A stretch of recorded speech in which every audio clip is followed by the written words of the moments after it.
Hello everyone, my name is Pixlriffs and welcome back to the Minecraft Survival Guide. I hope you're all having a good day. In today's episode, we're going to take a look at linking nether portals together for the process of making a nether hub, a more organized system of tunnels that you can use to traverse the nether to cross great distances in the overworld. And part of the reason we're going to do that is because I want to come back to this iron farm to collect the contents quite regularly, but I have built my base far away from our spawn point where this iron farm is located. It's been fairly productive. I've got a little bit more iron here that I want to collect, plus a bunch of iron blocks here in my inventory, and we need to go and gather some obsidian so we can make a nether portal over here. At this point, the best place to gather obsidian is going to be down here, further down in the world, since lava lakes can generate anywhere below Y51, I believe, in the current world generation, and it's honestly going to be worth gathering large quantities of obsidian for this next part. Okay, here we are, -54, so I was close, but a little way off. We're going to turn all of this lava here into obsidian where we can. There was obviously one block of flowing lava there, but there is more lava below it as well. So we're going to use that as our collection point, and this time around, we're going to be creating more than one nether portal. So we're going to be collecting at least 20 obsidians, the minimum you'll need to create 2 portals, and honestly, if you want to build the corners in there, you probably want to get 28. Fortunately, at this stage, with a netherite pickaxe and efficiency 5, we're harvesting obsidian pretty quickly, so it's a lot faster than creating the nether portals we started with originally. Oh, and in the process, we're actually collecting a couple of diamonds, although I do need to make sure these don't get destroyed by lava when I harvest them. Yeah, there was definitely lava underneath those, but I think we got that one, and the rest of them are fine. Okay, there we go. 9 diamonds from 3, that's not bad. Okay, I cleared out the top 3 layers of this lava lake. We got just over a stack of obsidian from that, a stack and 10. That's not going to be too bad. That should be enough for what we need at least, and of course we can always come back here if we need some more obsidian. But now we need to head back over to spawn and decide where we're going to create our portal. Okay, back here at our iron farm, we are fairly close to the central world spawn point. It's this stone block that I marked with a torch right there. And I don't want to have the portal too close to the iron farm because remember, we need to keep solid blocks outside of this area. I don't want to have it down there with the iron storage or anything, so I think we're probably going to put it maybe about here. This sort of seems like the best place for it. We're going to dig out a little patch for it in the ground here. Oh, we'll take the iron as well. Might as well grab that. We're going to do the standard 4x5 portal frame for a 2x3 interior for the portal, like so.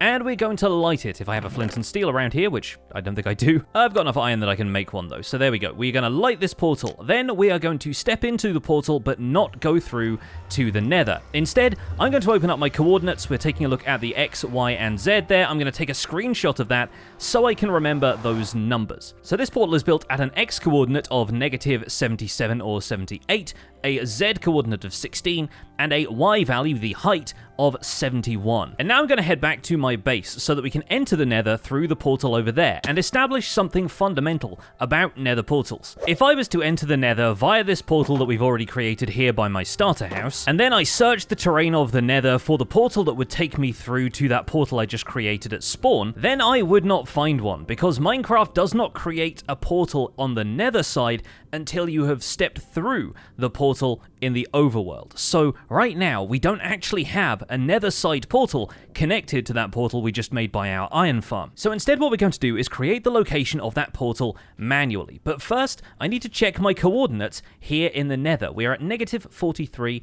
-24. What we need to do in order to create the ideal location for a portal that will connect to that portal we just made by our iron farm is to take the overworld coordinates of that portal and divide the X and the Z values by 8. Our portal in the overworld was at a negative value of 77 or 78 on the X-axis and a 16 on the Z-axis. So if I'm looking around here, I can sort of approximately do the maths in my head, right? 77, 78 is close enough to 80, so what we're looking for is a negative X value of 10, so around here, and a Z value of 2, so we actually need to be further back in the netherrack here, and I think somewhere around here, give or take a block or so this way, so that we can account for that rounded up number.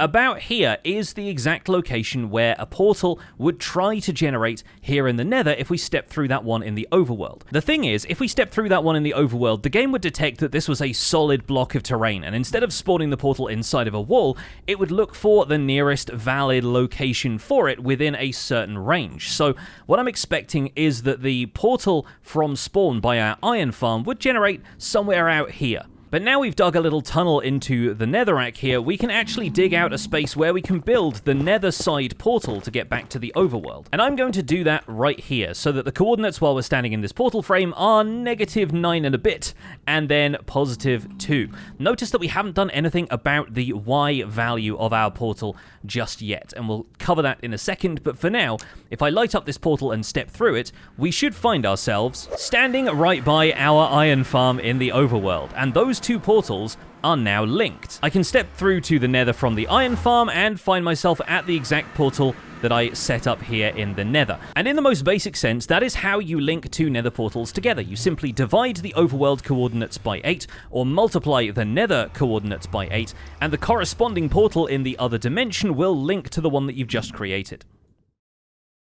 Now, on the rare occasion where you cannot rely on coordinates to create a nether portal, then you would just have to make do with the approximate location the nether portal is going to spit you out when you make it in the nether or in the overworld. But you may have occasionally come across a situation in which you create a nether portal in the nether, and the one on the overworld side spits you out in a cave, or some kind of inconvenient location where you can't just go over the surface to get back to your base. That is where making more exact nether portals comes in really handy. And the other place I want to build a portal today is actually over here by our skeleton spawner, which right now, in order to get to it, to farm experience and mend my tools and everything, I have to go down this really long ladder, or I can just fall into the water source I placed down there, but it takes a while to climb back up the ladder as well. What I would like to do is create a fast travel point to this area by knocking a hole in this wall and putting a nether portal somewhere in here. Since this one's going to be stuck in the wall for now, I'm not going to worry too much about keeping the corners, so we'll just make this one out of 10 pieces of obsidian. We can light that and take the coordinates once again. Then we'll use my portal here at spawn to get back through to the nether, and we'll try to find the relative coordinates of the skeleton spawner portal. It's actually really close by. I need to dig this way maybe 12 or 13 blocks, but then the relative coordinates of that portal here in the nether are at -23 and +1 or 2. It's actually in a really close line to our iron farm. And oh, was not expecting to find ancient debris up here, but I'll take it. That's a little vein of ancient debris. What a win. Anyway, the distance between our portal over there and our portal over here is relatively short. It's only about 12 or 13 blocks. So we're going to build our portal here, and we're going to see what happens. Because when we light up this portal and step through it, my hunch is that we're not going to end up at the skeleton spawner at all. Nope. Instead, we end up back at our portal here at spawn. And if I step through this portal to the one in the nether, we're not going to end up back at the portal I just stepped through. We're going to end up back at the portal we originally set with the coordinates of the one at spawn. So right now, I have two nether portals that actually lead to the same place, on the surface in the overworld. And this is where we need to talk about how Minecraft searches for a location for a valid nether portal, whether it's connecting to an existing nether portal or creating a new one. It does that by basically drawing a straight line in a bunch of different directions in the nether and searches within that radius for a nether portal to connect to. The game will always connect to the portal that is the shortest distance away in a straight line from the relative coordinates. Remember, in the nether you divide the coordinates by 8 of the portal that you just traveled through. But if we created this portal here with the exact X and Z coordinates we needed, and we created the portal in the skeleton spawner at the exact X and Z coordinates as well, why is this portal connected to both of the portals in the nether?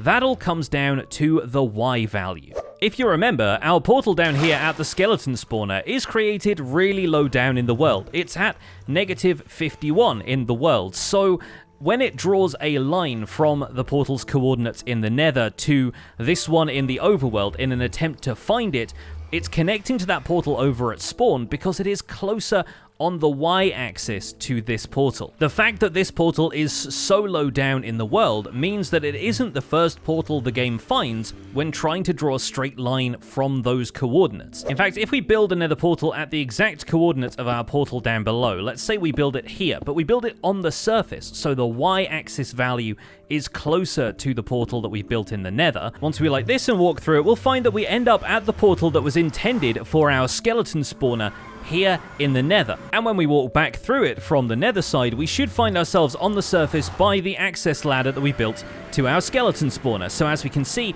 we've now linked those two portals correctly. It's the height of the portal in the world that's the problem. So what we need to do is go back through to the nether and make sure that the Y value of the portal that we built in the nether, the height of the portal in the nether, is closer to this one in the overworld. That way, when the portal in the nether searches in that straight line for a portal to connect to, the one below us is going to be closer. The biggest problem we face here is that at negative 51, that is really, really far down in the cave layers of the overworld, and the nether doesn't have those cave layers. The nether bottoms out at bedrock level around Y4, 3, or 2. So we're not going to be able to build this at the exact Y height that we can find the portal in the overworld. Instead, we just have to make do with getting it as close as reasonably possible. Having taken the coordinates of this portal just so I don't have to do the maths again, we're going to break this portal and we're going to relocate it lower down in the nether terrain here. We're not going to go all the way to lava level if we can help it, but I am going to staircase down through the nether terrain about as far as I can go from the surface up here until we hit the X and Z coordinates where our first portal was built. And that's about here. We're at about Y65 now instead of Y87 where we were before. So I'm going to try building the portal here again. This is more of like a trial and error method rather than relying on exact mathematics. So let's light the portal here and let's go through again and see if we end up at spawn or our spawner. And this time it seems like we have ended up at the spawner, so even decreasing the height of the portal by about 20 blocks has made all the difference here. As I pass back through this portal, I should end up at the location of our new portal here at the bottom of this netherrack staircase, and I'll go through a couple more times just to make sure it's linked up successfully. Ah, now we have a problem. Now we have a really interesting problem, actually, because that time I ended up coming through the portal to spawn, and that's where some of this netherrack has come through as well. So here is my question. Does that depend on how far through the portal we are? If I stand on the very edge of this block, I do end up at the skeleton spawner. But if I stand further back in the portal, if my actual X coordinate is closer to the portal at spawn, yeah, I end up going through to spawn. That is very interesting. So basically, this portal here is built at the exact point where standing a tiny fraction of a block to one side or the other makes the difference about where the portal connects. It can connect to spawn if your coordinates when you step through are further towards 0 on the x-axis, and it will connect to the skeleton spawner portal if they are closer towards higher numbers on the x-axis. In the right circumstances, that could prove to be a fairly useful way of setting up these portals, but in this case, it seems like more of an inconvenience. I really don't want a situation where I have to be careful which side of the portal I step in order to reach my skeleton spawner. So what we're going to do is dig out this staircase by one additional block, and we're simply going to move this portal one block further forward so that we are always standing closer on the x-axis to the skeleton spawner. Let's try it this time. If we step all the way through this portal and stand on this side of the block, we are still going to go through to our skeleton spawner. Okay, and that portal is now going to link up successfully. So we haven't exactly matched the Y coordinate, as you can see. We're, of course, not going to be able to do that in the nether, but even so, we're still above Y64, but it is possible for us to get through to the skeleton spawner consistently regardless of where we stand in this portal. So a lot of the time you'll find players trying to create a nether hub, trying to create a network of tunnels through which you can navigate the nether to different locations in the overworld. It's a really useful thing to have once your world has broadened a little bit, once you want to travel to different biomes to access different things, when you have bases or resources in multiple places, or on multiplayer servers where different people's bases want to be linked by a system of tunnels. And if your portals are spread out far enough, let's say for example here in the overworld we want to make a portal to a neighboring biome, maybe across the way. Maybe the Savannah village that we've already been to and already had a nether portal at for a little while. It would be possible to create a nether portal to both locations on the same y-axis value in the nether, and so you could create a straight tunnel, just a simple walking path along a flat plane from one to the other. But in the cases of portals like the one at spawn and our skeleton spawner, where they are at really different y heights but relatively close together horizontally, it does require a little bit more thought, trial and error, or mathematics in order to make sure that those portals link to those two places consistently, simply because they are close enough together that the game is going to look for a closer portal than the one we've already built. And so for practical purposes, while it would be great to have a nether hub where you simply walk on the same floor all the way to all of your different tunnels and different portals, sometimes, practically speaking, it's not always going to be that simple. So to summarize, our best practices for creating linked portals between the nether and the overworld are to divide the overworld coordinates by 8 to get the coordinates of the portal to build in the nether, or multiply the nether coordinates by 8 to get the coordinates of the portal to build in the overworld, and wherever possible, match the y value as closely as you can. And if that's not possible, make sure that the height of the portal is such that it is mathematically closer to the destination portal than any other portal you built in the nether. Oh, that was a lot of maths. But hopefully you folks enjoyed this look at how to link portals, and we're going to be using this technique a lot in the creation of different links to different places in the world. We are going to establish a nether hub structure in the nether, which will make it safer to travel between these portals, but today we've laid the foundations for making sure that those portals will link up successfully, and that's the most important thing to know as we continue to explore the overworld and traverse the nether. But folks, that's where we're going to leave it for this episode of the Minecraft Survival Guide. Thank you so much for watching. It's been a bit of a shorter one, but I hope you have enjoyed it. Don't forget to leave a like on the video if you enjoyed it, and subscribe if you want to see more, and I'll see you folks soon. Take care. Bye for now.